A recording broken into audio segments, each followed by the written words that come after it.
देवरानी की सौतन। राधा एक सीधी सादी लड़की है। उसकी सास विमला तो उसे बहुत प्यार करती है, लेकिन उसकी जेठानी लता को राधा बिल्कुल पसंद नहीं। राधा अपने ससुराल में बहुत खुश थी, लेकिन उसकी ये खुशी ज्यादा दिनों तक नहीं टिकी, क्योंकि राधा का पति मिहिर उसकी सौतन ले आया। ये कौन है जी? आप किसको घर पर ले आए? ये इस घर की नई बहू और मेरी पत्नी सोनाली है। क्या? आ, आ, आपने दूसरी शादी कर ली? ऐसा करते हुए आपको शर्म नहीं आई? आपने एक बार भी मेरे बारे में नहीं सोचा? ये क्या बोल रहा है बेटा? तेरी पहली पत्नी के होते हुए तू दूसरी शादी कैसे कर सकता है? कौन है ये चुड़ैल? निकाल इसे यहाँ से। माँ राधा, आप दोनों एक बात समझ लो। मैंने सोनाली से शादी अपनी मर्जी से की है, वो यहीं रहेगी। और राधा, तुम्हें यहाँ रहना है तो रहो, नहीं तो निकल जाओ यहाँ से। पर सोनाली अब यहीं रहेगी। राधा को मिहिर की बात सुनकर बहुत दुख हुआ। वो रोते हुए अपने कमरे में चली गई। तभी मिहिर सोनाली को उसी कमरे में लाता है और राधा से कहता है, राधा, तुम गेस्ट रूम में शिफ्ट हो जाओ। आज से सोनाली मेरे साथ इसी रूम में रहेगी। ये क्यों इस रूम में रहेगी? ये मेरा कमरा है। आप इसे लेकर गेस्ट रूम में चले जाओ। ओह डार्लिंग, इस गवार को तुमने सर पर चढ़ा रखा है।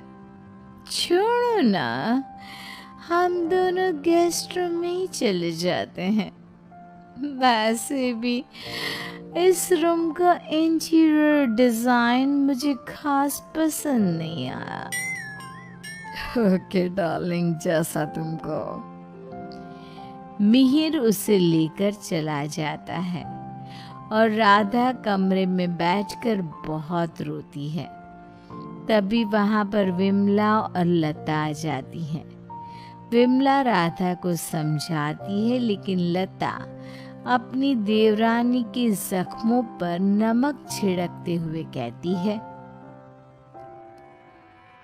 राधा, जरूर तुम में ही कोई कमी होगी जो तुम्हारा पति तुम्हारे हाथ से निकल गया और तुम्हारी सौतन ले आया। मेरे पति तो बिल्कुल वैसे नहीं है। वो किसी दूसरी औरत को आंख उठाकर देखते तक नहीं है। हाँ, मेरी ही कमी है कि मैंने उन्हें भगवान की तरह पूजा, उनकी हर छोटी से छोटी बात का ख्याल रखा। मुझे नहीं पता था कि वो मेरे साथ ऐसा करेंगे। लता बहू, ये कोई समय है ऐसी बातें करने का? जाओ, राधा के लिए कुछ खाने को ले आओ।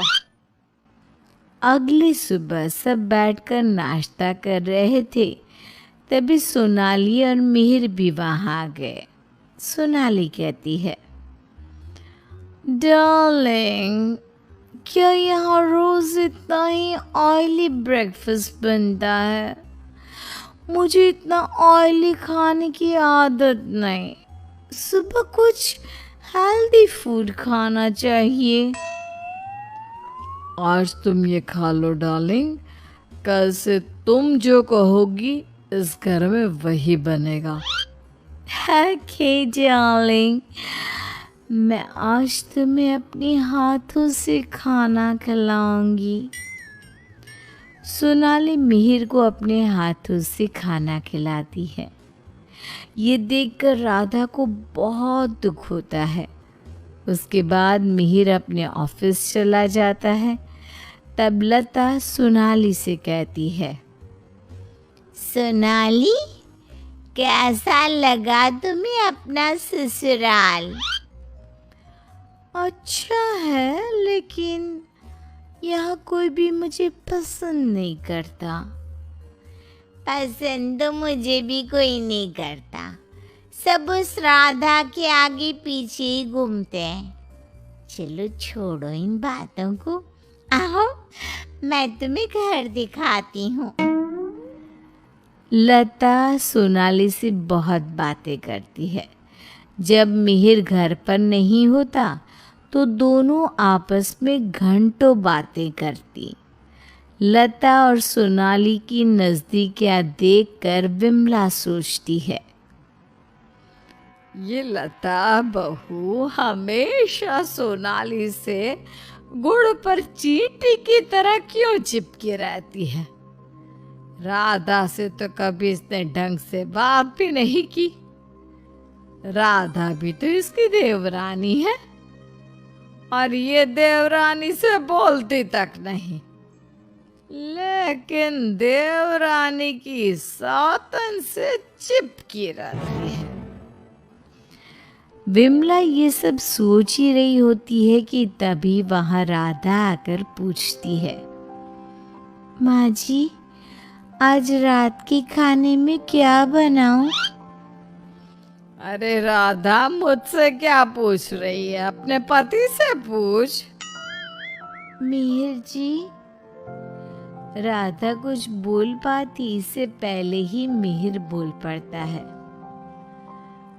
माँ, मैं और सोनाली आज शाम मूवी देखने जाएंगे और डिनर भी बाहर करेंगे, तो आप हमारे लिए कुछ मत बनाना। ये बोलकर मिहिर वहां से चला जाता है। राधा रोते हुए अपनी सास से कहती है, देखा माँ जी आपने, आप ये मुझसे बात करना भी पसंद नहीं करते। ये मेरे साथ ऐसा बर्ताव करते हैं जैसे मैं इस घर में रहती ही नहीं हूँ। अरे ना ना बेटा, रो मत तू। उस सोनाली का जादू इसके सर से उतरेगा ना तो ये फिर से तुम्हारे पास ही आएगा। शाम को मिहिर सोनाली को आवाज देता है, सोनाली, सोनाली, जल्दी बाहर आओ। इतनी देर करोगी तो मूवी शुरू भी हो जाएगी। ओह डार्लिंग, तुम तो तैयार भी नहीं होने देते। देखो कैसी लग रही हूँ मैं। हमेशा की तरह बहुत खूबसूरत। अब चलो जल्दी करो, बहुत देर हो रही है। मिहिर सोनाली के साथ चला जाता है। ये सब देखकर राधा बहुत रोती है। इसी तरह एक दिन सभी बैठकर खाना खा रहे होते हैं कि तभी मिहिर सोनाली से कहता है, सोनाली, कल मैं ऑफिस नहीं जाऊंगा, कल हम शॉपिंग पर जाएंगे। ठीक है डार्लिंग। बेटा, राधा को भी शॉपिंग पर ले जा। उसके सारे कपड़े पुराने हो गए हैं और वो दिन भर घर के कामों में लगी रहती है, कहीं बाहर ही नहीं जाती। बाहर जाएगी तो उसका मन भी बहल जाएगा। क्या कह रही हो माँ? मैं राधा को लेकर बाहर जाऊंगा? कभी नहीं।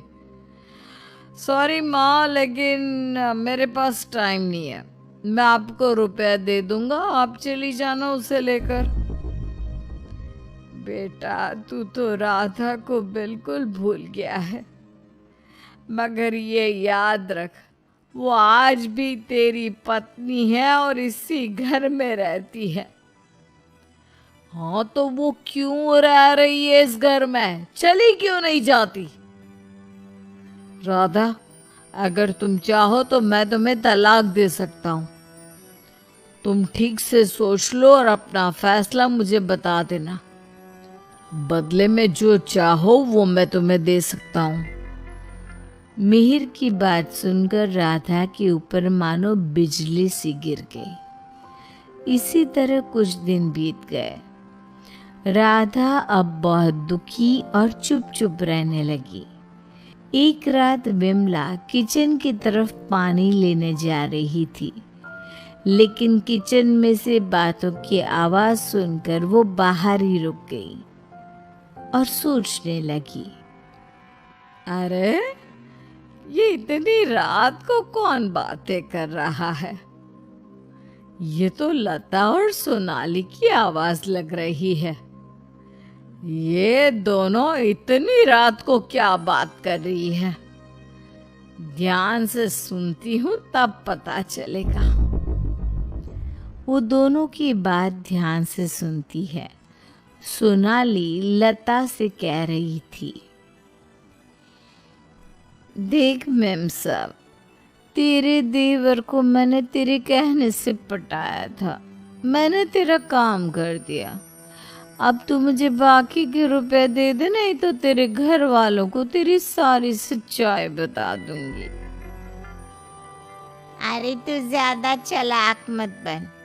मैं तुझे पहले भी कई सारे रुपए दे चुकी हूँ, अब और रुपए नहीं दे सकती। तू जैसी लड़की को इतना अच्छा घर दे दिया, इतना अच्छा पति दे दिया, और क्या चाहिए तुझे? विमला दोनों की बात सुनकर समझ जाती है कि दाल में कुछ काला है। वो सोनाली की जन्म कुंडली निकालने में लग जाती है। तब उसे सोनाली की सच्चाई पता चलती है। एक दिन विमला सारे घर वालों को बुलाती है और कहती है, मेहर, तुमने सोनाली से शादी कर ली है। ये बात हमारे रिश्तेदारों को भी तो पता चलनी चाहिए ना। मैं तुम दोनों की शादी की खुशी में एक छोटा सा प्रोग्राम करना चाहती हूँ, जिसमें मैं सारे रिश्तेदारों को बुलाऊंगी। सोनाली, तुम भी अपने रिश्तेदारों का नाम और पता बता दो, मैं खुद उन्हें निमंत्रण भेजूंगी। ये सुनकर सोनाली घबरा जाती है। तभी मिहिर कहता है, माँ, सोनाली का कोई रिश्तेदार यहाँ नहीं रहता, वो सब अमेरिका में रहते हैं। सोनाली खुद अमेरिका से आई है, इसलिए आप बस हमारे रिश्तेदारों को ही इनवाइट कर दीजिए। मेहर, तुम बहुत भोले हो, तभी तो इस 420 सोनाली ने तुम्हें आसानी से बेवकूफ बना दिया। यह कोई अमेरिका से नहीं आई, ये जेल से आई है, और इसके घर वाले भी एक नंबर के चोर हैं। ये और इसके घर वाले लोगों को बेवकूफ बनाकर घर लूट कर ले जाते हैं, और इसको तुम्हारी जिंदगी में लाने वाली है लता। लता, अब तुम बताओ, क्यों किया तुमने ऐसा?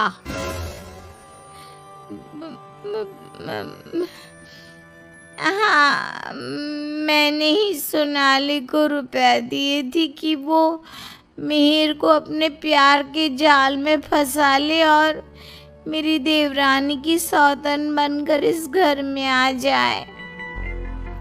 लेकिन भाभी, आपने ऐसा क्यों किया? क्योंकि मैं जलती थी तुमसे। घर के सभी लोग और माँ तुमसे प्यार करते थे। मैं तुमसे बदला लेना चाहती थी, इसलिए मैंने ऐसा किया। भाभी, आपको शर्म आनी चाहिए। आपने मेरा घर बर्बाद किया। मैं आपको कभी माफ नहीं करूंगी। सारी सच्चाई जानने के बाद मिहिर सोनाली को घर से निकाल देता है और राधा से माफी मांगता है। राधा, मुझे माफ कर दो। मैंने तुम्हारे साथ ठीक नहीं किया। मिहिर, मैं तुम्हें माफ नहीं कर सकती और ना ही तुम्हारे साथ रह सकती हूँ। मैं जा रही हूँ ये घर छोड़कर। लेकिन राधा, इसमें मेरी क्या गलती? ये सब तो भाभी ने किया है ना। मैं तो बेकसूर हूँ। अगर सोनाली सच में अच्छी लड़की होती तो क्या तुम उसे छोड़ते? कभी नहीं। और इस बात की क्या गारंटी है कि कल तुम्हें सोनाली से अच्छी लड़की मिलेगी तो तुम दोबारा ऐसी गलती नहीं करोगे। राधा अपना सामान लेकर घर से जाने लगती है। विमला और मिहिर उसे बहुत रोकते हैं लेकिन वो नहीं रुकती। राधा जाते जाते अपनी जेठानी से कहती है, भाभी, आप क्यों उदास खड़ी हो? आपने जो चाहा था वो तो पूरा हो गया ना। मैं जा रही हूँ हमेशा के लिए। अब आप ही इस घर की बहू हैं। अब सब आपको ही प्यार करेंगे, बस। तभी लता का पति विकास आ जाता है और कहता है, नहीं राधा, ये इस लायक नहीं कि इसे कोई प्यार करे। लता, तुम अभी इसी वक्त इस घर से निकल जाओ।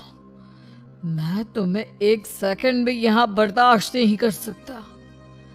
अगर मैंने तुम्हें इस घर में जगह दी तो न जाने कल तुम हमारे ऊपर कौन से दुखों का पहाड़ तोड़ दोगी। लता विकास से बहुत माफी मांगती है लेकिन वो उसे घर से निकाल देता है। लता को इस बात का पछतावा था कि उसने अपना हंसता खेलता घर बर्बाद कर दिया। ना तो विकास अपनी पत्नी लता को माफ करता है और ना ही राधा अपने पति मिहिर को माफ करती है।